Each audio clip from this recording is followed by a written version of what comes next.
みがもっとたくさん出て美味しくなります。 돼지 사골 위에 꼼꼼히 덧발라주는 다시마 진액. 사골에 반질반질 윤이 나기 시작할 무렵 어분 가루인데 가스오봇이랑 이제 고등어, 니보시, 멸치 이렇게 들어가 있어요. 가다랑어, 고등어, 멸치의 삼위일체로 만들어진 어분 가루를 다시마 진액을 바른 돈사골 위로 소복히 뿌려줍니다. 이것이 라멘 수프 속 바다 향기의 정체? 다음엔 고기의 잡내를 잡아줄 후추와 생강, 그리고 대파까지 수북히 올려주는데요. 사골 육수에 이토록 진심이라니 단골들이 이 수프를 추앙하는 데는 다 이유가 있었군요. 千葉にいる私のおばあちゃんから教わったやり方です。 온갖 재료를 뒤집어 쓰고 모든 준비는 끝났다라며 외치는 듯한 돈사골의 자태. 그러나 이 돈사골들이 넘어야 할 또 하나의 관문이 있다고 하네요. 하루 숙성한 뒤에 끓일 때 씻어서 넣어줍니다. 이게 뭐 매뉴얼이 정해져 있는 건 아니고 날씨나 이게 끓는 속도에 따라 뼈 상태에 따라 달라지기 때문에 그걸 이제 확인하면서 때에 따라 달라집니다.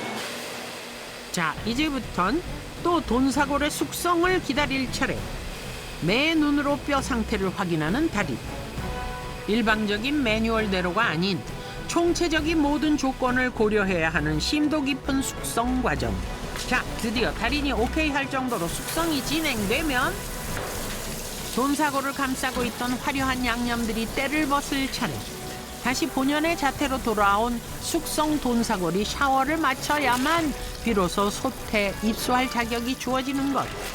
까다로운 과정을 통과한 돈사골들에 이어 이와 어우러질 또 다른 재료는 바로 돼지죽. 지금부터 시간과 불과 달인의 싸움. 지금 10시간 가까이 끓였어요. 10시간째 끓인 거예요? 네. 그리고 돼지 족발 코를 이제 빼내야 돼요. 빼낼 때까지 끓여야 진해져요.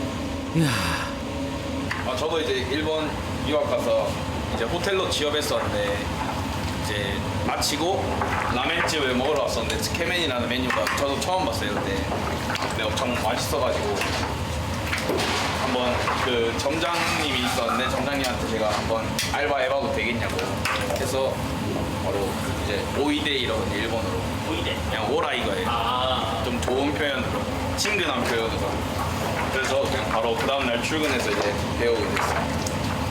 いや青や。 나리타에서 최강 라멘집. 와, 빛깔이 탁해질 때까지 장장 12시간을 끓이면 걸쭉하게 우려진 뼈 국물. 불순물들을 체에 걸러내면 비로소 미숫가루 같은 자태를 뽐내는 육수가 완성됩니다. 이제 준비해둔 간장 소스에 부어주면 정통 일본식 츠케멘 수프 완성.